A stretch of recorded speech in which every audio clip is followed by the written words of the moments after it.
When one of us fall, we all fall. Hey everybody, this is Dean FM, Dean Fraser Milford here for your creature comfort, and today I wanted to do another reaction video. This one is going to be to Marsha P. Johnson's historic role in the LGBTQ plus rights movement. As we always do it on this channel, we're trying at least incorporate as much as we can black femininity, black feminine queerness, advocacy for such, trying to make sure that we know our history. Certainly, we like to get into some history and we like to know our facts. We like to freshen up because something that I think is definitely a shame is that about 5 years ago is when I heard about Marsha P. Johnson, and as somebody who has been very active in the queer community, I always thought that they kind of knew the basis of queer history, but that was kind of whitewashed, I feel like, out of there. It is very weird. I think the way that certain situations like Stonewall, for example, are very much whitewashed, and I think that Marsha P. Johnson specifically did have some influence in that. So I have a little thing that I wrote up. Marsha P. Johnson was a black trans activist and key figure in the fight for the LGBTQ plus rights in the U.S., best known for her role in the 1969 Stonewall Uprising. Born in 1945, she lived much of her life in New York City, often facing poverty and police brutality, while still embodying joy, resilience, and radical love. She co-founded STAR, S-T-A-R, Street Transvestite Action Revolutionaries, with Sylvia Rivera to support homeless queer youth and trans people, especially those of color. Marsha's unapologetic femininity, compassion, and bold resistance made her a symbol of queer liberation, and today she is honored as one of the most important pioneers of trans and gender nonconforming visibility in modern history. Let's see what our history is given. We kind of know our stuff. Right now, as part of our Hidden Histories series,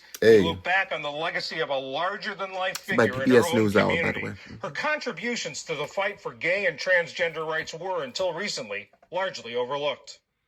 I'm doing my part in the gay movement this year. She was fondly known as Saint Marsha, a central figure in New York City's gay liberation movement, a model for artist Andy Warhol, and an advocate for transgender and homeless youth.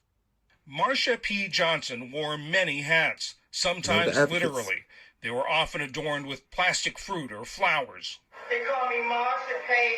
She's so pretty. It gives me chills. I'm trying to pay a lot of those things that happened to me in life.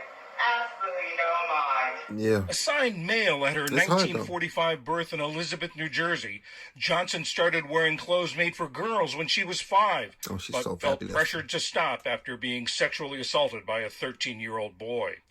As soon as she graduated from high school, she fled across the Hudson River to New York City with just $15 and a bag of clothes. There, she dressed as she pleased. While better than in her hometown, life in New York City could still be hard for those who didn't match societal norms. Cross-dressing was a crime in New York State, and Johnson was sometimes arrested simply for wearing makeup in public. Often unable to find a job and without a permanent residence, she turned to sex work.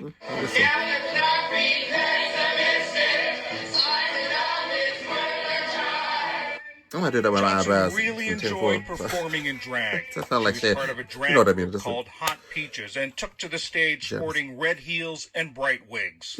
Even though the bohemian enclave of Greenwich Village, where Johnson lived, was the focal point of the city's gay life, police still routinely raided gay bars there. During a late-night June 1969 raid on the Stonewall Inn, patrons fought back, and the modern gay rights movement in America was born. Johnson, who was 23 at the time, has wrongly been credited with throwing the first brick of the uprising. She said she didn't arrive at the scene until after the chaos had begun, one of the many transgender women on the front lines that night, because, they said, they had nothing left to lose. Johnson may not have started the Stonewall riot, but for decades to come, she was a key player in the LGBTQ plus rights movement that it sparked, even as many gay and lesbian groups marginalized transgender people. You never completely have your rights. One person chose you all have your rights. When one of us fall, we all fall. Sylvia Rivera, also a transgender woman, Johnson founded STAR, Street Transvestites Action Revolutionaries. The term transgender was not widely used yet. The political collective supported and housed homeless LGBTQ plus I wouldn't go using the word transvestite, to be honest with you. During the AIDS crisis that began in the 1980s, Johnson helped spread awareness and raise money. She looked after sick friends even as she struggled with her own mental illness. I knew that was became needed. HIV positive herself. In 1992, Johnson's body was pulled from the Hudson River. Police first called it suicide, then reclassified it as undetermined, and in 2012 reopened the case, which remains unsolved. It didn't sound like it. She was 46 years old.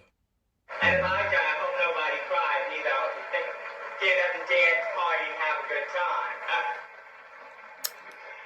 Oh. Today, her name and legacy live on with the Marsha P. Johnson Institute, which advocates for the rights of Black transgender people. Hey, that's awesome. You know, we love it. We love to see it. That was amazing. Let me just say something, girl. People are gonna cry. Like, you are missed. You are beloved. I'm sure that there are many people who are crying for days, weeks, months, and I'm still crying because, girl, no tea, no shade. Sending my vibes to the ether. I love it. The role she played, and I love the sacrifice and having the platform she did, most likely. And what happened to her at the end, we don't know exactly what happened, but if it was somebody else who caused her death, then I'm assuming that would have a lot to do with her identity. You know, when you put yourself out there, you put yourself in certain risk, put yourself in the limelight, you're always putting yourself up to some level of exposure that may not be the most positive, depending on what circumstances you put yourself in, physically and all this type of thing. She didn't have an online platform, but you know what I mean, when you are an outspoken public figure as well. Please let me know what you think. Please let me know, maybe let me know something about queer history that you know, that I might not know. I want you to comment.